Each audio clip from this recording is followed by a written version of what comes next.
प्यारे बच्चों, नाज़रीन, अस्सलाम वालेकुम। मेरी उम्मीद आपकी खिदमत के लिए हाजिर है। तो हम पढ़ रहे हैं 8वीं का उर्दू, इसकी जो है नज़म मेरा वतन। तो आज हम ये पढ़ेंगे। तो चलिए शुरू करते हैं। ये मेरा वतन है, ये मेरा वतन। वो चिड़िया, वो तोता, वो मैना, वो मोर, वो कोयल, वो बुलबुल, वो कमरी चकोर, वो झीलों की लहरें, वो दरिया का ज़ोर, वो झरनों का गिरना, वो पानी का शोर, वो सरसब्ज़ इसके पहाड़ और बन। ये मेरा वतन है, ये मेरा वतन।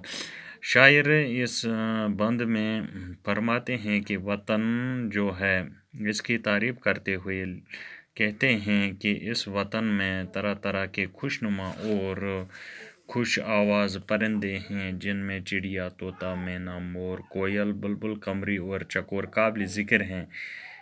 इसके अलावा वो वतन में झीलें, झरने और दरिया हैं, जिनके पानी का तरन्नुम साज इंसान के दिल व जहन को खुशी बख्शता है। वतन के सरसब्ज़ जंगल, पहाड़ दिल को लुभाते हैं और इसके बेशुमार फ़ायदे हैं। गोया शायर कहता है कि इसका वतन बहुत खूबसूरत है,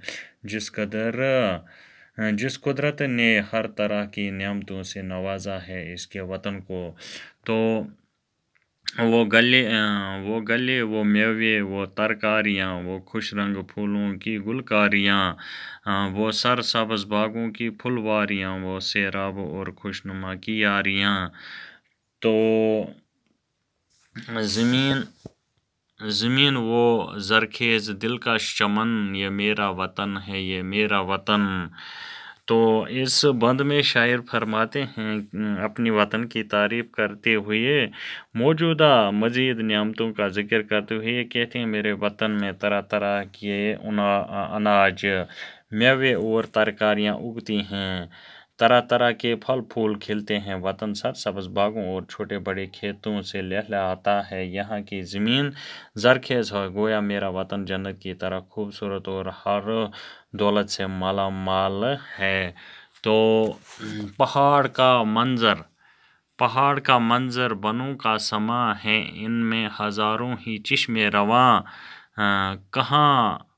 कहाँ तक बयां इसकी हो खूबियाँ, है फिरदौस का इस चमन पर गुमां। ये बागे इरम है, ये बागे अदन, ये मेरा वतन है, ये मेरा वतन। तो शफीउद्दीन नीर इसके लिखने वाले शायर हैं। तो इस बंद में शायर फरमाते हैं कि वतन जो है मेरा पहाड़ों और जंगलों से, इस वतन में पहाड़ जंगल की तारीफ़ करते हुए कहते हैं कि इनमें से हज़ारों नदी, नाले और चश्मे बहते हैं। शायर कहते हैं कि मैं अपने वतन की खूबियाँ कहाँ तक बयान करूँ, यानी ये खूबियाँ इस कदर ज़्यादा हैं कि बयान से बाहर हैं, इनका मैं ज़िक्र नहीं कर सकता। मैं इन सब को बयान करने की ताकत नहीं रखता हूँ। वो मुख्तसर वतन की बारे में कहते हैं कि इसे देखकर जन्नत का गुमां होता है।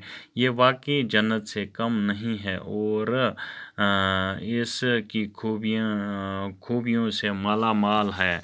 तो शायर ने एक जगह पे, यहाँ पे बागे आदम, हज़रत आदम जिस जन्नत में रहते थे उस जन्नत का ज़िक्र किया है। बाबा आदम जो दुनिया के थे, जो पहले इंसान थे, तो वो बागे अदन में रहते थे, हज़रत आदम।